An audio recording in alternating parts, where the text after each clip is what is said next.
We discovered that there's an extreme water deficiency in Makueni, to the extent that is nearly a disaster.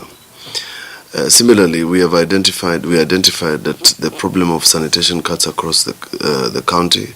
In fact, even the county headquarters is suffering from proper sanitation facilities, and therefore it has occurred to me and our team that the first thing that we must tackle decisively, and will have what you call a ripple effect, is water. Because if you have water, then you can talk about sanitation. Since a lot of people don't have water, you can talk about sanitation. A lot of Makueni residents, and particularly the majority of whom depend on agriculture. Over 75% of our residents depend on agriculture and rain-fed agriculture.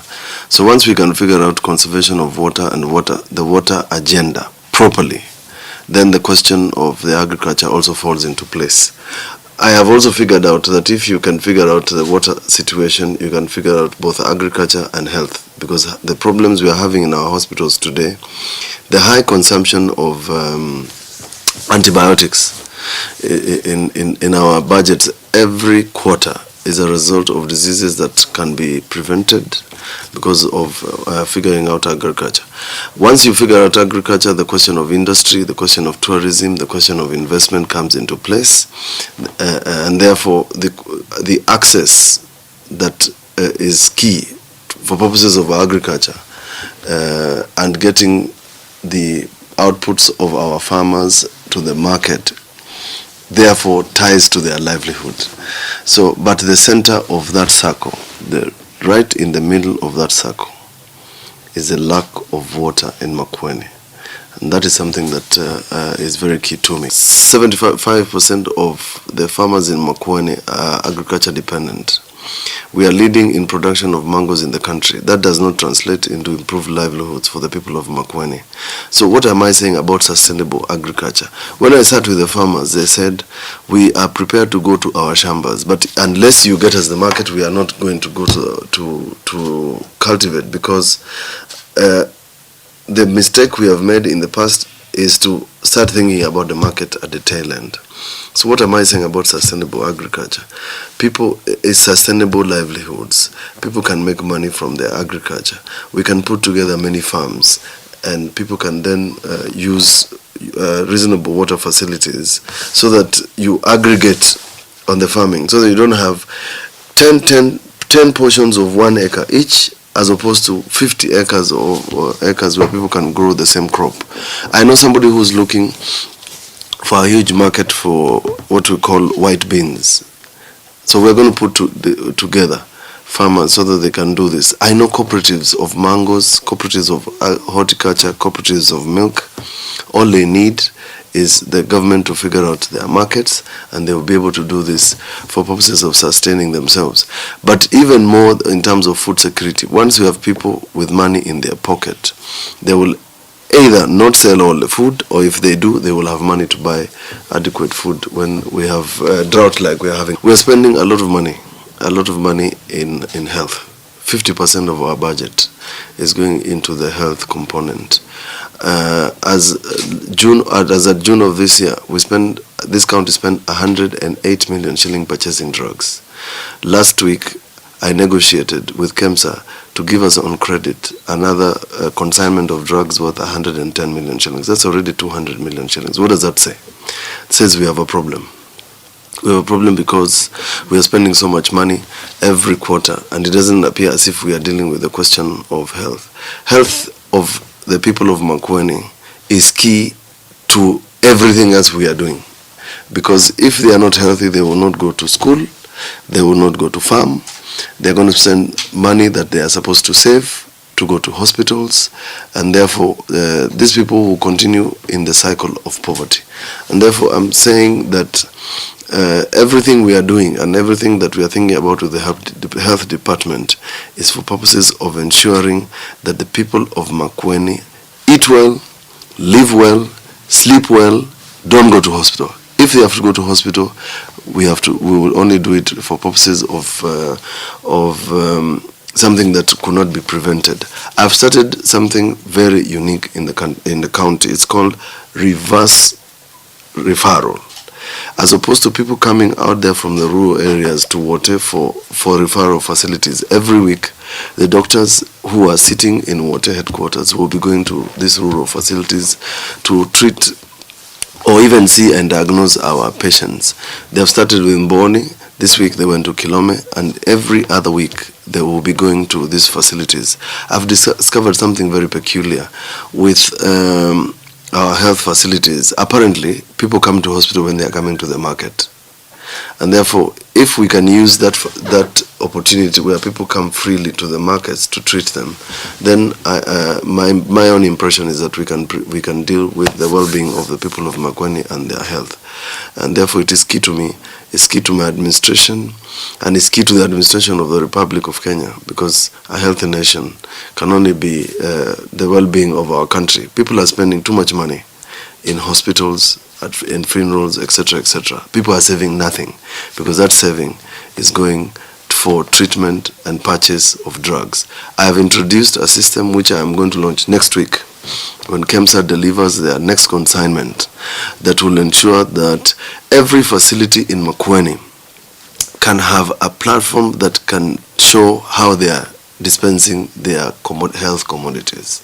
That is a must, because we want to know from the statistics which areas in Makueni are we having a problem with health. What is it? Is it Kilome? Is it Kaiti? What can we do to lower the cost of health? What can we do to ensure that these people's well-being is taken care of? Some of it is just repeat. Therefore, raising concern that are we actually managing to treat our patients well? We have over 6,000 kilometers of county roads in Makueni. The access roads to Makueni are a big challenge, particularly when it rains. Makueni is blessed with our terrain, both the hills, mountains, valleys.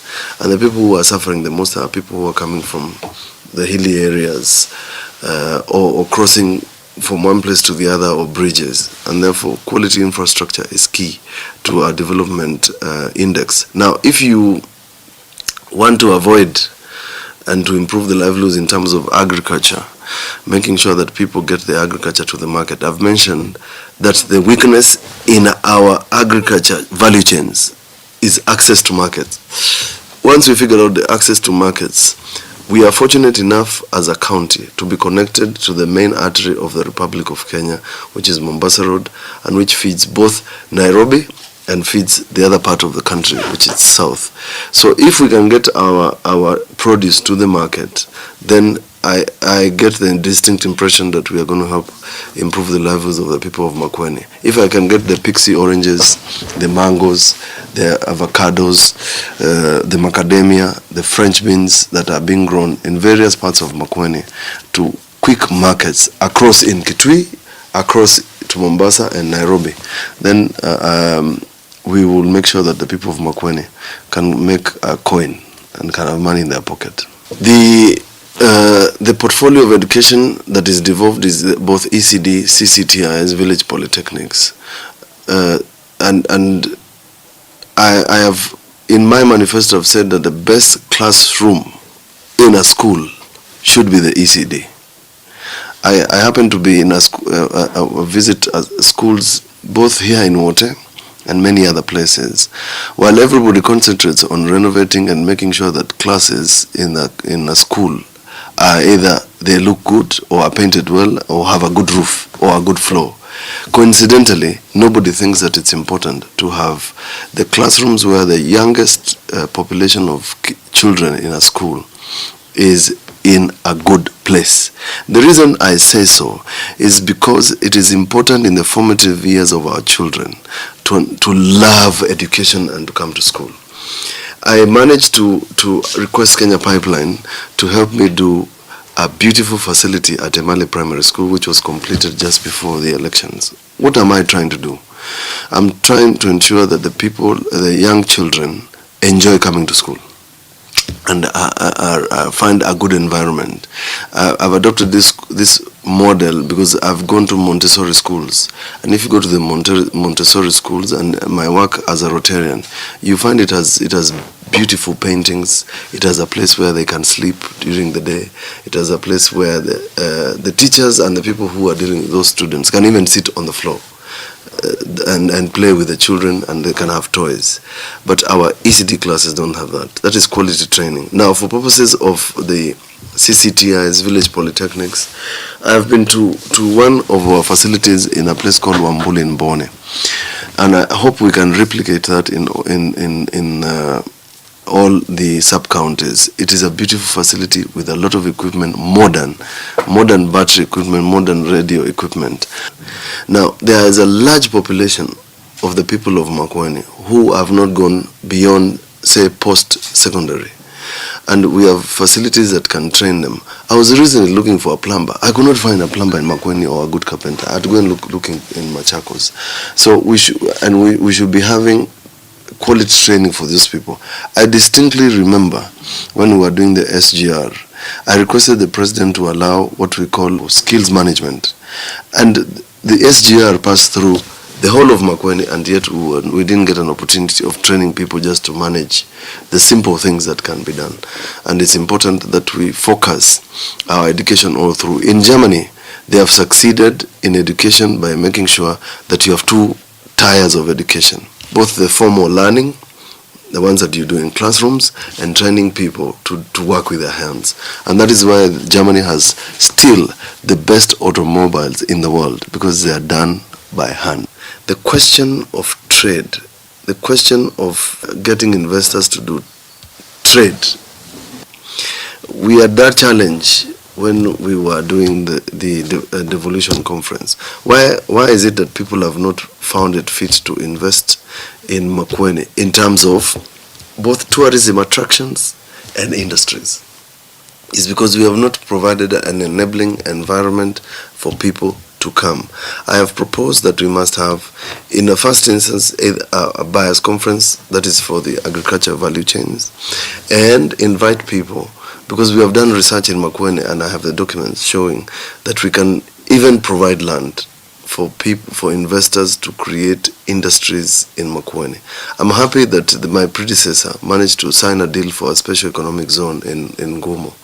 That is the answer to the unemployment in the Republic, in the county. If we can have what I call Makueni Industrial Park set up, because land is available, then slowly we will find an opportunity for people to find employment. In the providing of employment, it's not just for Makueni residents. It's even for people from outside Makueni, because we are going to import skills. In the process of doing that, first we increase our own source revenue. 2, people can then invest in all this empty land that you can see, because you need accommodation. If you have industry, you need accommodation. If you get accommodation, people will need to shop. You will have big supermarkets. And therefore, since my view is that the centers of our economy are in the markets along Mombasa Road, along the highways, trade, industry is something key to the improvement of livelihoods, because our work as government is to provide service and an enabling environment for people to trade, do industry, and improve the livelihoods of people. The only way to then bring and attract people to invest in land is to plan it. We do not want a situation where you build a hotel, behind the hotel is a butchery, behind the butchery is an industry for cement, and below that is a big estate, and behind or on the side is a school. That is disorganized. In other countries and developed countries in the world, where there is supposed to be a road, even if that road is built in 50 years, it is earmarked. And therefore, it is critical. We must improve the physical planning department. From the 5 physical planners we have, every sub-county must have a physical planner, because that helps increase the value of our land. The minute we do titling, we plan our land, we map it, then the value of the land automatically increases. That gives an opportunity to the person who owns that land to trade with it, borrow with it. But even then, the people who want to lend money to our farmers, because part of the problem of this country is the unavailability of credit. We cannot give free money to people. People are prepared to get credit, but they cannot get credit when they don't have collateral. If your land is not planned, you cannot have collateral. So the people of Makueni and the people who have built all these things along Mombasa Road are suffering because they can't walk into a financial institution to get a loan. There is a lot of money available for purposes of protecting the environment. The next theater of agriculture, next theater, and the discussions that are coming, and anybody who listened to some reports saying that the global temperature has increased by 2% worldwide, and it is projected that temperatures will increase by more than 2%. That is very dangerous. And you can see the effects of climate change in Makueni. We have had failed seasons for the last 4 years. So it occurs to me that we must preserve and conserve whatever we have so that we protect this environment, and then eventually it will help the change the natural occurrences that we are having, because the occurrences that we are having in parts of Makueni that are not affecting other parts of the Republic is because they have not interfered with the natural resources and climate. Now, we can exploit these natural resources. I have had discussions with Kenya Wildlife Forest where they are prepared, in fact, to enter into agreements with us where we can use our forests as tourism attractions, conference facilities where people pay. That is the same thing that happens in Karura Forest. So you conserve, but at the same time you can use that facility, that land, that public land, for purposes of tourism and improving the incomes. They can easily become picnic sites. They can easily become conference centers. We can host big meetings in there. And once you're inside there, it's a different world. Makueni is lucky to have human resource, people who work in the proper places. We have people who are working in the Kenya Museums of Kenya that have identified as nearly as 8 tourism sites in Makueni, which have never been exploited. And these are facilities that can help bring people to Makueni. They can help people get employment. They can help investors come. And these are things that I would like to focus on, because there are economies in this world who have nothing other than tourism. If you Google a number of people who are touring some of the cities in the world, you'll be shocked. They're actually just going to see either buildings or beautiful roads or beautiful lampposts. We are lucky. We have beautiful caves in places in Kaiti. We have beautiful caves in places like Chulu Hills, where even the founder of Twitter flew into the country just to go and spend a weekend in. These are things that we can exploit. We have this potential. We have also cultural sites that are available in Makueni.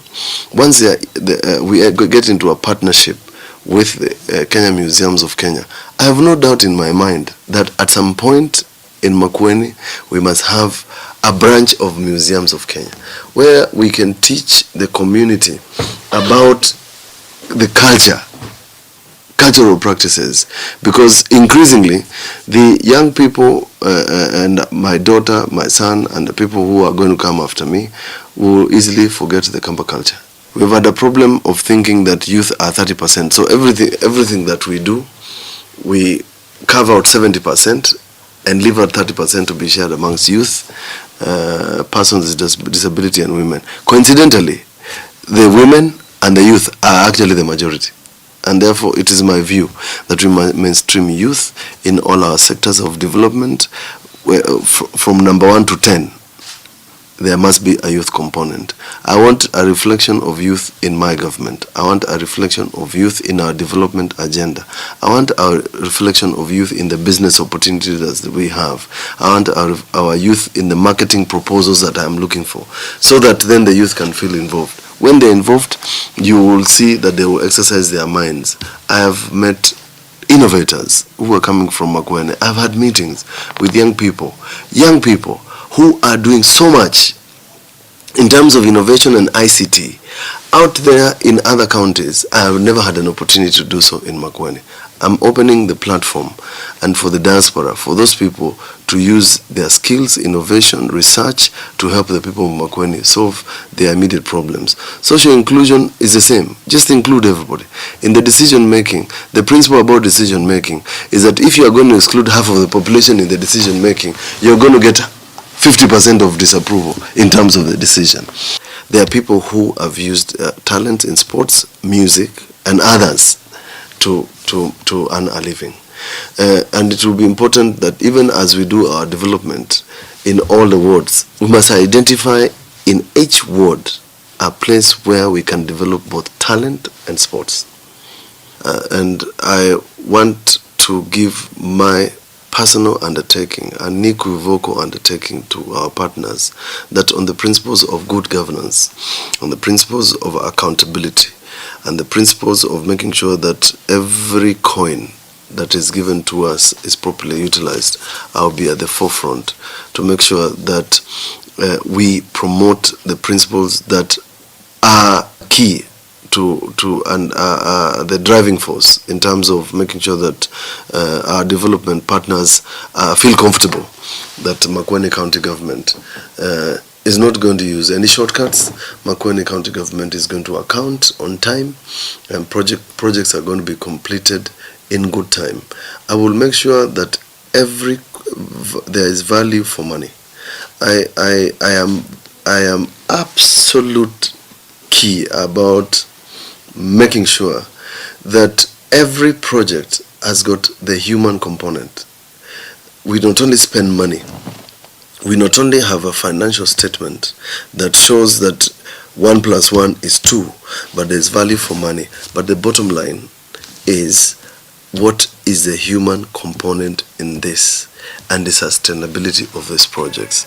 So I want the development partners to know that I have set up a desk under the liaison that whose primary duty will be to engage all our development partners. Where they need a policy, we will create that policy. Where they need a law, we will create that law.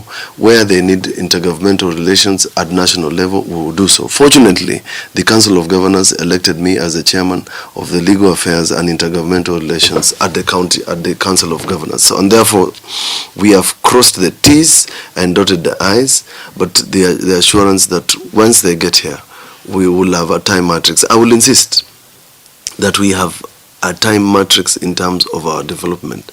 My office will be open. There will be direct access to my office. There will be no bureaucracy.